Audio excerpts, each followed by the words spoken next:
রোজ রোজ একই রকম সবজি খেয়ে থাকলে অবশ্যই আমার এই ভিডিওটি পুরোটি দেখবেন। আর ভিডিওটি দেখে বাড়িতে একবার বানিয়ে দেখবেন। ভালো লাগলে লাইক, কমেন্ট, শেয়ার করবেন। অবশ্যই আমাকে সাবস্ক্রাইব করে দেবার অনুরোধ করলাম। আমি আজকে এক অন্যরকম রেসিপি বানিয়ে দেখাচ্ছি। ডেলি ডেলি ঝিঙে পোস্ত, ঝিঙে সবজি, ঝিঙে আলুর ঝোল খেয়ে খেয়ে আমরা প্রচণ্ড ক্লান্ত হয়ে গেছি। তাই আমি ঝিঙের এক অসাধারণ রেসিপি বানিয়ে দেখাচ্ছি। গরমের সময় এই রেসিপিটা যদি থাকে আর কিন্তু কোনো সবজির দরকার হবে না। আমি অনুরোধ করব ভিডিওটি দেখে অবশ্যই একবার বাড়িতে বানিয়ে দেখবেন। তো আমি দুটো ঝিঙে নিয়েছি। ঝিঙেগুলো মাঝারি মাঝারি পিস করে কেটে নিয়েছি। কেটে নেওয়ার পরে ঝিঙের সিদ্দারাগুলো আমি কেটে বাদ দিয়ে দিয়েছি, অর্থাৎ ছিলে নিয়েছি। আপনারা কিন্তু ছিলকাগুলো না ছিললেও চলবে, যেহেতু সিদ্দারাগুলো একটু শক্ত থাকে তাই আমি ছিলে নিয়েছি। এবার মাঝ বরাবর আমি সেগুলো ছোট ছোট টুকরো করে কেটে নিয়েছি, ডুমো ডুমো করে। একদম ছোট পিস করলে চলবে না, তাহলে কিন্তু গলে যাবে। গলে গেলে টেস্ট খারাপ হয়ে যাবে। এবার গ্যাস অন করে কড়া বসিয়ে দিয়েছি।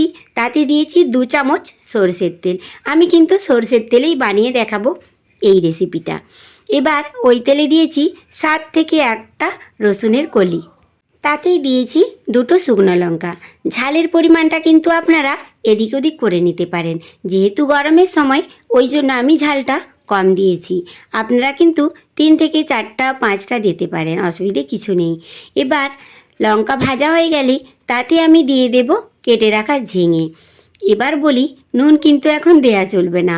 ঝিঙের উপরে নুন দিলেই ঝিঙের থেকে জলটা কেটে যাবে। এখানে গ্যাস স্লিম করা চলবে না, তাহলে ঝিঙে নরম হয়ে যাবে। এখানে কিন্তু গ্যাস ফুল করে ও নেড়ে চেড়ে নিতে হবে খুব ভালোভাবে, যাতে ঝিঙেটা একটু ভাজা হয়ে যায়, কাঁচা গন্ধটা চলে যায়। এবার তাতে দেব 1 চামচ কালো জিরে। গ্যাস ফুল করে কিন্তু নেড়ে চেড়ে নেব। ভাজা হয়ে গেলে দিয়ে দেব 100 চিংড়ি মাছ। পরিমাণটা কিন্তু দেখে রাখবেন, টেস্ট ভালো হয়। তাহলে ঠিক পরিমাণ মতো জিনিস দিলে সবজির কিন্তু টেস্ট চেঞ্জ হয়ে যায়। প্রত্যেকটা পরিমাণ মাপেই দিতে হবে, তবেই কিন্তু ভালো হয়। 100 আমি চিংড়ি মাছ দিয়েছি। এবার যতক্ষণ না চিংড়ি মাছটা একটু লাল হয়ে যাচ্ছে ততক্ষণ আমি গ্যাস ফুল করে নেড়ে চেড়ে ভেজে নেব। এবার গ্যাস অফ করে একটা প্লেটে ঢেলে নেব ঠান্ডা করার জন্য। ঠান্ডা হয়ে গেলে ওটা আমি মিক্সিতে খুব ভালোভাবে মিহি একটা পেস্ট বানিয়ে নেব। এবার ওই কড়াতেই দিয়ে দেব আমি আর 2 চামচ সরষের তেল। তাতে দেব 1 চামচ কালো জিরে। কালো জিরে ভাজা হয়ে গেলে দিয়ে দেব আমি 2টো কাঁচা লঙ্কা, যেটা আমি 2 পিস করে কেটে নিয়েছি। তাতে দিয়েছি একটা কুচানো পেঁয়াজ। পেঁয়াজটা আপনারা স্কিপ করতে পারেন, যদি না খান পেঁয়াজটা দিলেও কিন্তু খুব ভালো টেস্ট হয়।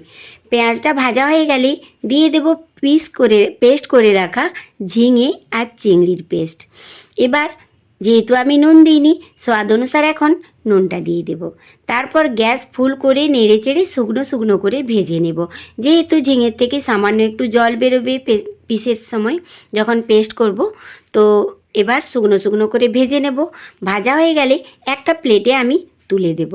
ওপর থেকে 1 চামচ সরষের তেল দিয়ে গরম গরম ভাতের সাথে সার্ভ করব চিংড়ি ঝিঙের এই ভর্তা। তো কেমন লাগলো অবশ্যই বলবেন। আসছি অন্য কোনো রেসিপি নিয়ে। টাটা।